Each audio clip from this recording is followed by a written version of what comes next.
네, 마지막으로 어제 최경환 부총리가 뛰는 일본, 기는 한국이라고 표현하면서 한국의 규제 완화나 이런 어떤 경제 개혁이 뒤처지고 있다, 이렇게 비판을 했는데요. 과연 일본이 뛰고 있는가? 이 부분에 대해서 이야기를 좀 나눠보겠습니다.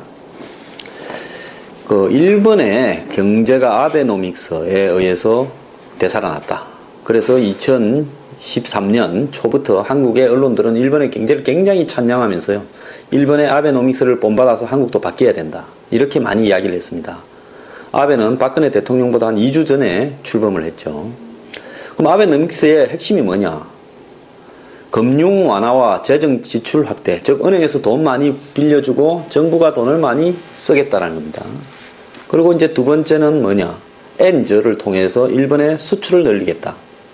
그리고 이제 그 수출이 늘은 기업들의 주식을 올리겠다. 세 번째가 규제 개혁과 대외 개방을 하겠다. 이렇게 아베노믹스는 이 기본 세 가지를 축으로 되어 있습니다. 근데 실제로 2003년 후반에 접어들면서 아베노믹스를 찬양하는 소리는 전 세계에서 쑥 들어갔고요. 아베노믹스 효과가 없다라고 비판에 굉장히 시달리고 있었습니다.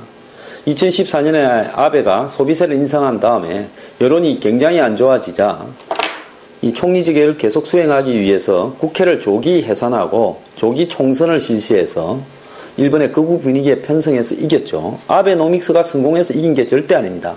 그래서 2014년 말까지 아베노믹스는 실패했다라는 것이 결론이었죠. 왜 실패했느냐? 일본이 금융 완화를 하고 정부의 재정 지출을 확대할 만큼의 역량이 되느냐? 되지 않습니다. 일본의 경상수지는 작년 2014년 말에 사상 최대의 무역 적자를 기록했습니다. 일본의 정부 부채는 GDP의 253%를 이렇게 넘어서면서 하루에 이자만 해도 4,500억 원씩 들어가고 있고요. 일본의 부채 총액은 1경, 그러니까 조담의 경 아닙니까? 1경이 넘는 걸로 추정되고 있습니다. 그 다음에 일본 정부의 지출 구조는요, 일본 정부의 부채가 수입의 1000%가 넘습니다. 10배가 넘는다는 이야기입니다. 그래서 아베 정부가 1년에 지출하는 돈이 아베 정부가 1년에 벌어들이는 돈보다 2배가 늘고 있다는 겁니다. 그럼 이건 뭔 말이냐? 빚을 내가지고 정부를 끌고 가고 있다는 걸 의미하고 있는 거예요. 그래서 2020년에 동경올림픽이 끝날 시점에는 일본 정부가 완전히 파산할 거라는 예측이 곳곳에 넘쳐나고 있습니다. 근데 최근에 일본의 그 경기가 반짝하고 있다, 이런 수치들이 많이 나오고, 고용률이 올라갔다, 청년 고용률이 올라갔다, 경상수지가 흑자가 되었다, GDP가 성장했다 이야기가 나오고 있는 것은요, 그야말로 지난 3월 국제유가가 최저치를 기록하게 되면서 이 소비자들의 원자재 부담이 좀 완화되었다라는 부분에 기인해서 그렇게 이야기를 하고 있는 일시적인 현상인데요.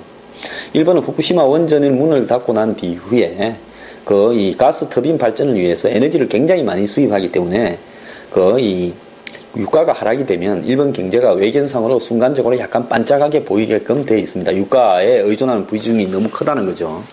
그래서 일본이 지금 엔저에 의해서 수출 대기업들은 임금을 상승하고 고용을 조금 늘리고 있지만은, 대다수의 일본의 내수 중소기업들은 지금 고용을 줄이고요, 월급을 줄이고 있습니다. 속속히 망해가고 있어요. 일본의 고용률이 늘어난다, 취업률이 늘어난다는 것은 뭐냐? 일본의 제대로 된 정규직 일자리는 급속도로 줄어들고 비정규직 파견근로 일자리들이 늘어나면서 외견상으로 이 고용률이나 취업률이 높아지는 것처럼 비춰지는 거고요. 그 다음에 아까 말씀드린 대로 이 유가가 하락함으로써 마치 경상수지나 GDP가 잠깐 반짝 분기별로 성장한 것처럼 비춰지고 있다는 겁니다. 이런 부분에 따른 착시 효과를 가지고 그 순간적인 부분을 마치 일본의 경제가 뛰고 있다, 이렇게 이야기하면서 한국 경제도 일본처럼 규제 완화를 해야 된다, 규제 완화 할 부분은 해야죠. 하지만은 항상 일본 경제가 조금 반짝할 때 그걸 가지고 아베노믹스를 칭송하면서 규제 완화를 하고 친기업으로 가야 된다 이야기하고, 일본 경제가 완전히 무너졌다라고 비판을 받는 부분은 감추고, 이러면서 편리한 대로 뛰는 일본이라는 표현을 쓰는 일은 더 이상 없어졌으면 좋겠습니다. 예, 제가 방송을 지금 안 나간 지가 한 3주 차에 접어드는 것 같습니다. 한국의 종편들이 뭐가 두려워서 제 입을 막으려고 그러는지, 또 이 높으신 분들이 저한테 사과하는 게 그렇게 어려운지 모르겠습니다만은 제가 여러분을 찾아 방송에서 이 공중파에서 종편에서 찾아뵙기는 시간이 좀 많이 걸릴 것 같고요. 이 황장수의 뉴스 브리핑을 좀 더 나은 방식으로 가다듬고 좀 더 세련되게 따듬어서 여러분에게 매일 지속적으로 하루하루 더 나은 모습으로 찾아뵙기 위해서 노력을 하겠습니다. 감사합니다.